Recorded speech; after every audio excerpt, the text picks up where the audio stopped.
always want to see more fish than fingers. Give him a nice release. She attack. She attack. Oh, man. She attack to me. Attack to she. You must be late. She attack. She attack. She attack to me. Attack to she. Well, hello and welcome to today's show. Welcome to the Passion Podcast, and today we are live from Ohana Institute, from Ohana Records. We've got Jackson Becker, who's about to do a fishing show and interviewing David Mangum on the phone. And so with that, I'm going to hand it over to you, Mr. Jackson, and do what you got to do. Alrighty. Hey guys, my name's Jackson Becker, and you can find me on YouTube and Instagram under becker.saltwater.guide for Instagram, and then just Becker Saltwater Guide on YouTube. And today we will be interviewing David Mangum. So you can go ahead and give him a call, and we'll get him on here. All right, let's see it. There we go. Switch over.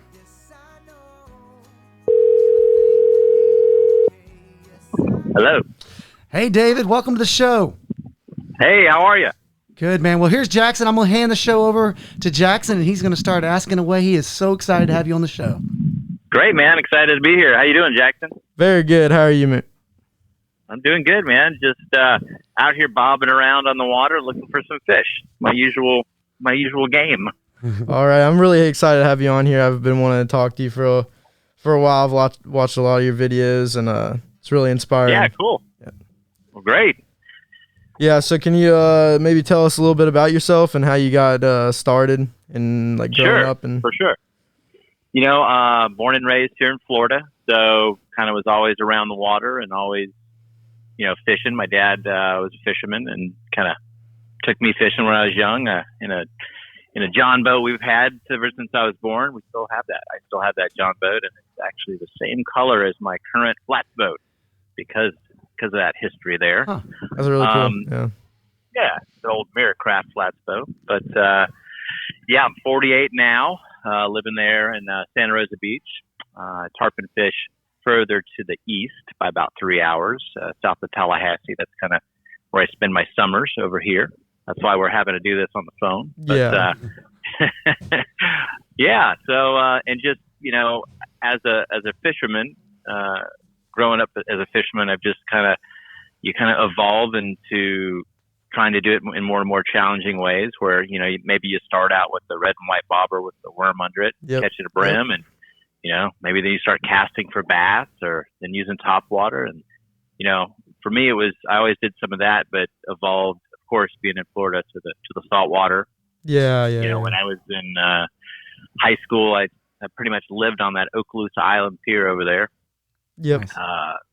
And just, you know, my whole life, anytime I was anywhere near water, I just kind of was fascinated by it, and it just drew me. So I'm here doing what I love today. Yeah, that's great. Yeah, I'm very similar. My childhood, I kind of did a lot of bass fishing and pan fishing, and just, of course, you know, like with little bobber and worms and all that. And then I just recently, like about a year ago, probably a year ago, close to it, I just got into fly fishing because my buddy, he kind of introduced me to it, and I really got hooked to it because it's so much more fun.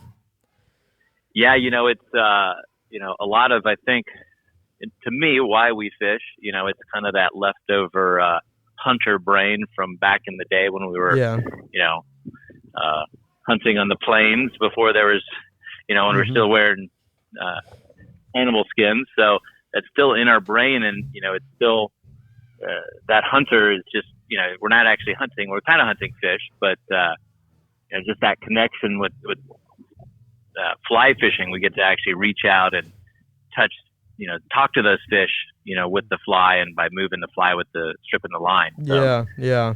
It's a really neat way to be able to fish. Yeah, it really is. So, what got you into chasing tarpon and like fishing for tarpon, really hunting? Well, you know, at first, like, you know, kind of like I was saying, it just is an evolution. Yeah. You know, it's kind of like steps in a ladder where, you know, when I grew up on that pier as a kid, and you know, I'd mostly I fish for king mackerel. I would like make my own rods, wrap them, and put guides on, do all that stuff. Just Dang.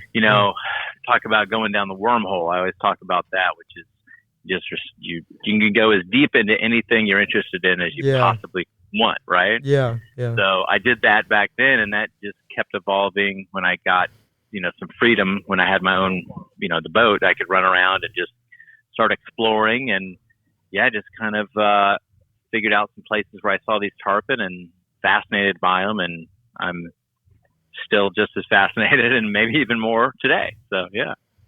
Awesome. Yeah. So I know you spend a lot of time on the water, and you spend a lot of time on the water, and you said you're on the water right now.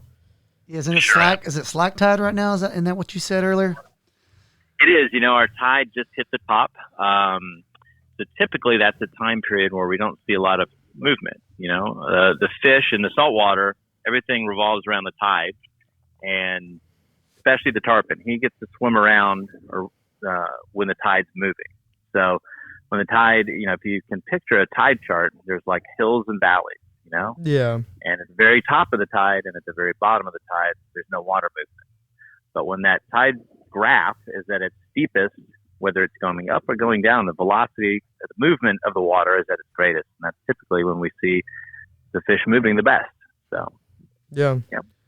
So, black tide right now, so not much going on. Yeah. Now, are you with a client right now, or are you just hanging out there on the boat? Standing on the front of the boat with the fly in his hand. I told him he wins a prize if he gets one on his own. So, Very nice. It's a guy that I've fished with for many, many years, many days. And do you have many guys that come back to see you? It sounds like you do. Pretty much my tarpon season is all the same people over and over. So I don't really have any new clients.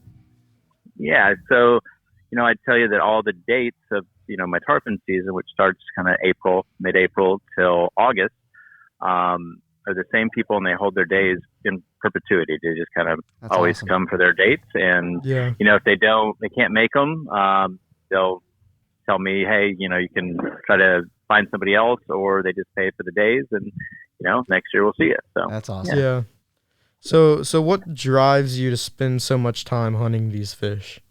Tarpon, redfish? Really, anything, like I was saying earlier, I think it's just that real desire to hunt, Yeah. But it's a really neat way to hunt and feel that desire without killing it, right? Yeah. So in every blue moon, I'll take a fish, maybe a triple tail or something that's really good to eat. I haven't killed a redfish in a million years. I don't know, but you get to feel that desire to hunt, and do it without killing the animal. So it's kind of why I really like fishing, as opposed to, I'm not a hunting guide, So, Yeah. But the tarpon, as far as a target species to actually hunt, is just an amazing animal. We caught one earlier today. Our first shot at one, and he ate it.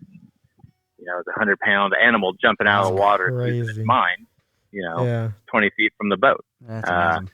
Yeah, we have a photographer visiting on the boat today. He got some great shots, and we did some cool stuff with that fish earlier. We had another bite that jumped, but he jumped off after a couple jumps. They're good at throwing the hook, but when you're here, and you see it all happening, it's hard to think about fishing for the brim again. You know what I mean? Yeah, it's definitely hard to go back. Yeah, it is. For sure, you get that adrenaline even rush. With redfish or any other stuff, redfish is a different game. It's a little more stealthy, a little more technical, I'd say, even, but it's just a whole different type of hunting. So I got a question for you. How often would you say you catch a tarpon? Like, you feel like once every other day you catch a tarpon? What would you say the percentage of days you actually catch a tarpon?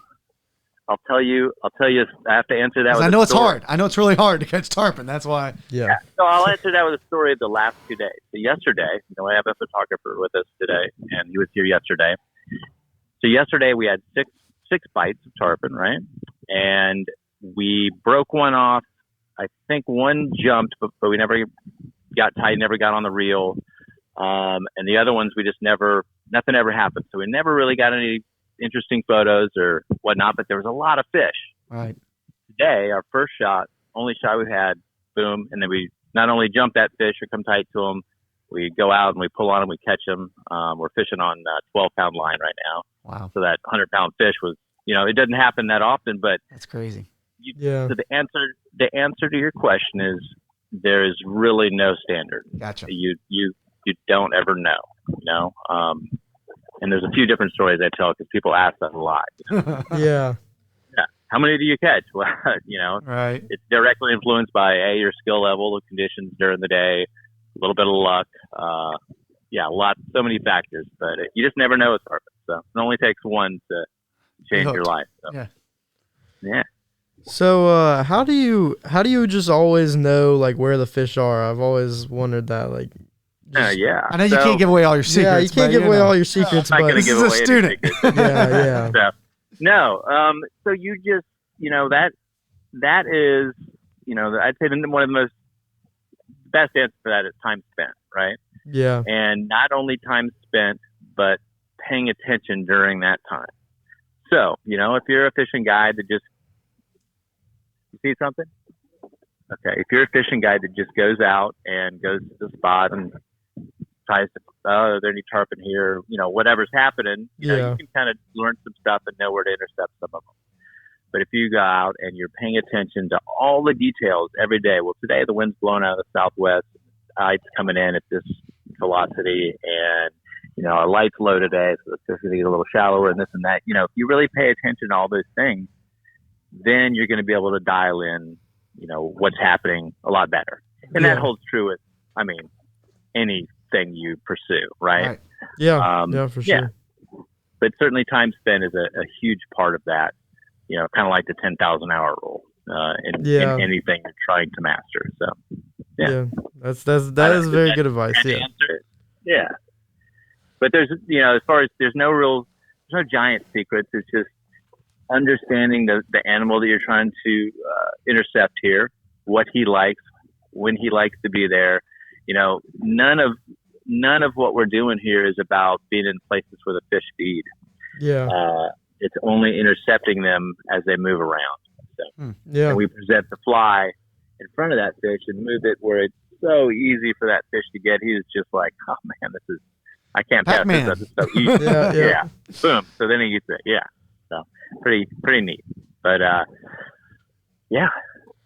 So my next question is a lot of people, including myself, would love to go fishing with you. Right. Who would you want to go with? So I think if I, past or present, I would have to say Teddy Roosevelt is one of the guys. Okay. He's, the original conservationist. And I'm definitely fairly conservation minded. So that would be somebody I'd love to spend a day with on the boat. Present day, there's a famous guy named Steve Huff, and I'm lucky to say I've gotten to fish with him. He's a friend, but he's the out of everybody in my world, he's at the absolute pinnacle. So that would be another answer. Maybe Zane Grey as well, who's kind of a famous writer, fishing lore. Yeah, I think Teddy Roosevelt would be my first answer.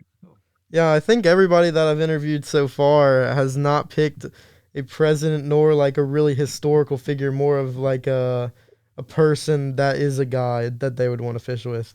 Gotcha. It's a very interesting answer. Yeah. How about the Yeti thing? Yes. Yeah, what about it? So how did you become an ambassador for Yeti?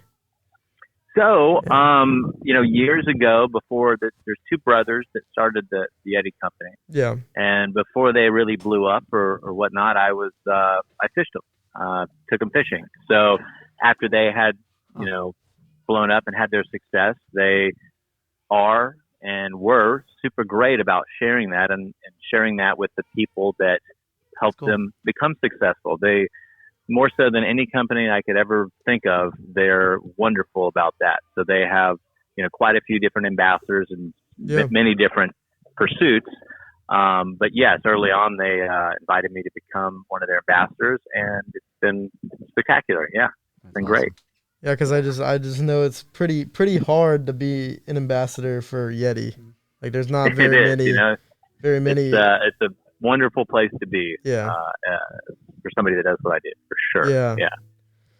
So my last question for you is that I watched 120 Days by the short film by Yeti, and that's my favorite video of yours. And oh, great, thank you. You talked about your anchor ball, and that really intrigued me.